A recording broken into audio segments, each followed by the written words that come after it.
సింగరేణ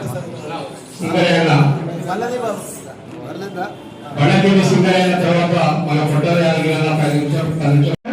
ఎట్లా చేద్దాం అని కానీ ఆ తీర్పు కూడా మీరే చెప్పాలి. కాబట్టి మా టీయూజేసీ చైర్మన్ జ్యోతి మాలావతి గారి ఆధ్వర్యంలో జరిగినటువంటి సభను విజయవంతం చేయాలని అదేవిధంగా అక్క మాట్లాడాలని కోరుతున్నాను.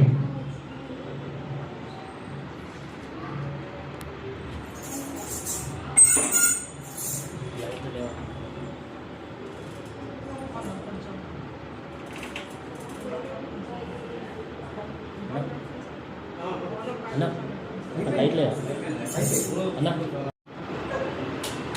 రైట్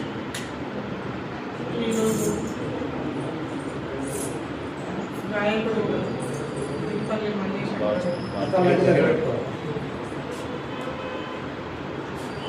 ఇటువంటి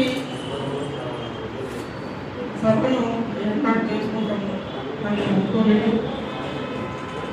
దీనికి కళాకారులు పెద్దలు మరి రామరెడ్డి గారు, రామగిరి ప్రకాశం గారు, మరి విద్యార్థులు బద్రీ గారు, ఇంకా కొంతమంది సోదరులు నాకు పక్కనే ఏమనుకోవద్దు.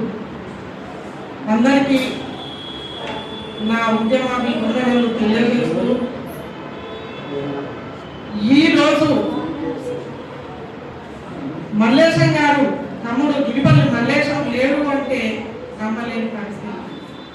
ఎందుకంటే ఎక్కడున్నా కూడా ఇంత మందిలో ఉన్నా కూడా ఆయన ఉన్నట్టు అనిపించకపోయేది. ఎప్పుడు వచ్చేది అక్క అని మాట్లాడేది. నాకు అడిగడుగున గిరిపల్లి మల్లేశం వారి కుటుంబాన్ని చూసిన తర్వాత నాకు చాలా బాధగా ఉంది. ఇటువంటి పరిస్థితి ఎవరికి రావద్దు. మరి వచ్చినా కూడా ఇప్పుడు ఆ కుటుంబానికి వచ్చినప్పటి నుంచి మల్లేశం గారి భార్య ఏడుస్తూనే ఉన్నది. కానీ ఏడవద్దు, బాధపడద్దు, బాధ ఉంటుంది. ఉన్నదనే మాకే బాధ అనిపిస్తున్నది. అసలు నిన్న మొన్న పరిచయం అయ్యి 1 సంవత్సరం అంతే నాకు పరిచయం అయ్యి మాకే బాధ అనిపిస్తున్నది. ఎక్కడో ఒక ఆడ ఉన్నాడు మల్లేశం తమ్ముడు ఇక్కడ అనే అనిపిస్తున్నది. ఇంకా కళ్ళలో వెలుగుతూనే ఉన్నాడు. కానీ మల్లేశం మన పక్కనే ఉన్నాడు, మన దగ్గరే ఉన్నాడు, భౌతికంగా లేడు. ఆ కుటుంబం అని ధైర్యంగా ముందుకు పోవాలి. కానీ బాధపడద్దు.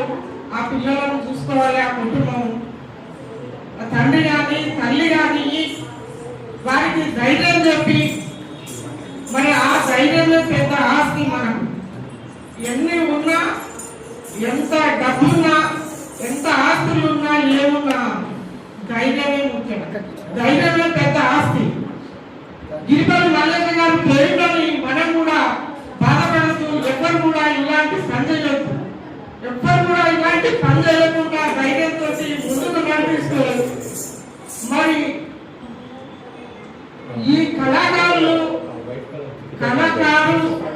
గజ్జగట్టి స్టేజ్ మీదకి వచ్చిందంటే అసలు అప్పుడు అందరు కదులుతారు. అప్పటిదాకా ఎవరు కదలరు, ఎవరికి ఏమి ఉండదు మనసులలో. ఇది ఉద్యమము, ఉద్యమకారులకు మనము సహాయం చేయాలి. వీళ్ళు గజ్జగట్టి స్టేజ్ మీద పాట పాడిన తర్వాత అప్పుడు మొదలైతే ఒక్కొక్కరికి బాధ. అప్పుడు సాధించుకోవాలి గవర్నమెంట్ దగ్గర అని మనకు అనిపిస్తుంది. అందరూ పేదవాళ్ళే ఉన్నారు. విద్యార్థులు, ఉద్యోగాలను వదిలిపెట్టి కర్షకులు, కార్మికులు, మరి జర్నలిస్టులు కూడా మన వార్తలు, ఉద్యోగ వార్తలు రాసినటువంటి జర్నలిస్టులు కూడా ఈనాడు ఎంతో ఇబ్బందులు పడుతూనే ఉన్నారు. మరి ఇది ఎంతకాలం మన త్యాగాలతోటి 369 మంది తొలి దశలో, మలి దశలో 1200 మంది విద్యార్థులు, ఉద్యోగకారులు ఎంతో మంది అమరులై మరి తెలంగాణ వచ్చిన తర్వాత ఎవరు పట్టించుకోలేదు. గత ప్రభుత్వం కేసీఆర్ గారి ప్రభుత్వము పట్టించుకోలేదు. అంటే ఏదో చిన్నపిల్లలకు చాక్లెట్లు ఇచ్చినట్టు ఎన్నో పథకాలు పెట్టి ఆ పథకాలతోటి వాళ్ళ నోరు ఇచ్చింది గత ప్రభుత్వం. మరి ఇప్పుడు వచ్చిన ప్రభుత్వం కూడా మరి 250 గజాల స్థలాన్ని ఇస్తాం, పెన్షన్ ఇస్తా అని చెప్పి ఇంతవరకు ఉద్యమకారులు ఊసెత్తలేదు. వాళ్ళు ఎవరు అసెంబ్లీలో కూర్చున్నారు? ఎవరి వల్ల? మన త్యాగాల వల్ల, మన ఉద్యమకారుల వల్ల వాళ్ళు సీట్లు సంపాదించుకొని వాళ్ళు ఆ సీట్లలో కూర్చొని మరి ఎమ్మెల్యేలు ఎంపీలు అయింది. కానీ ఉద్యమకారులకు కూడా ఒక్క రోజు కూడా అసెంబ్లీలో ఉద్యమకారులు ఊసెత్తలేదు. కాబట్టి మనము ఐక్యతతో ఉండి ఈ ఉద్యమాన్ని ముందుకు నడిపించి మనము అన్ని సంఘాలు ఏకమయ్యి దీన్ని సాధించుకోవాలనే ఉద్దేశం మనందరం. ఎందుకు రావట్లేదు? వేదిక మీదకి ఒకరినొకరు విమర్శించుకుంటున్నారు. మరి ప్రభుత్వం అట్లనే ఉన్నది. ఆయన రేవంత్ రెడ్డి గారిని ఎవరిని అడిగిండ్రు టీవీస్ పెట్టమని? టీవీస్ ఎవరు చెప్పకుండా పెట్టిండు కదా. మరి పక్క రాష్ట్రాలు 3 రాష్ట్రాలు వాళ్ళు ఏ పరిస్థితి లేకుండా వాళ్ళకు ఎన్నో వసతులు కల్పించింది ఆ ప్రభుత్వం. మరి వాళ్ళు చూస్తున్నా ఈ ప్రభుత్వానికి గుర్తొస్తలేదా? ఇట్లా ఎంతమంది అమలు కావాలి, ఎంతమంది ప్రాణాలను తీసుకోవాలి. ప్రతి రోజు ఎవరో ఒకరు ఈ పడవైన ఈ మల్లేశం గారు పోయిన తర్వాత జయగిరి గారు ఈ మల్లేశం గారు పాట పాడింది. ఎక్కడున్నామన్నా మల్లేశం అన్నా, ఎక్కడ కలుస్తామన్నా అని పాట పాడింది. ఆయన పాట పాడిండు. కనబడతామా అన్నా, మల్లేశం అన్నా కనబడతామా, ఉన్నవా, మాకు ఎక్కడ కనబడతామని పాట పాడిండు. అది చాలా మనసును కలిసి వేసుకున్నాడు. ఆయన మల్లేశం గారు పాట పాడిండు. ఆయన కూడా మరి ఇట్లా ఎంతమంది రాలిపోతున్నారు ఉద్యమాలు. ఉద్యోగం కొరకు పాడబడిన వాళ్ళు ఎంతమంది రోజు రోజుకు ఈ లోకంలో వదిలి వెళ్ళిపోతున్నారు. ఇప్పుడు 2 3 4 కూడా అయినట్టుంది. హార్ట్ అటాక్ పోయి మిగతా 3 పోయింది. మరి ఎన్నాళ్ళు ఉంటుంది చాప్టర్ ఇది గవర్నమెంట్ కు? ఎందుకు రావట్లేదు? ఎందుకు గుర్తు రావట్లేదు? ఎందుకు రావట్లేదు అంటే నేను అంటున్నా, సోదరులు ఏమనుకోవద్దు, తప్పు మన దగ్గరలో ఉందని. తప్పు మన దగ్గరనే ఉండదు. ఎందుకంటే మనం ఐక్యతతో లేవు.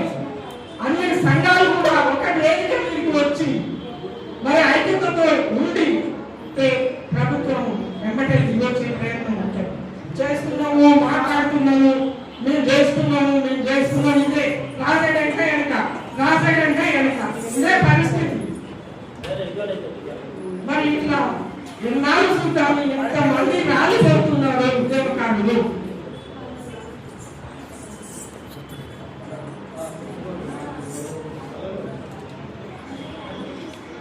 కాబట్టి మనము ఐక్యతతో ఆ బాధ ఎవరికి ఉంటుంది అంటే మహిళలకు ఎక్కువ ఉంటుంది. మహిళలకు కొడుకులు పోగొట్టుకున్న తల్లులు బాధ పెడుతున్నారనే ఉద్దేశంతో సోనియా గాంధీ గారు ఇంతమంది అమరులైనప్పుడు ఆ బాధ ఏదో కొడుకులను పోగొట్టుకున్న తల్లులకే ఆ బాధ తెలుసు కాబట్టి వారు ఇక పోగొట్టు అనే తెలంగాణను వారు సోనియా గాంధీ గారు తెలంగాణ ఇచ్చింది.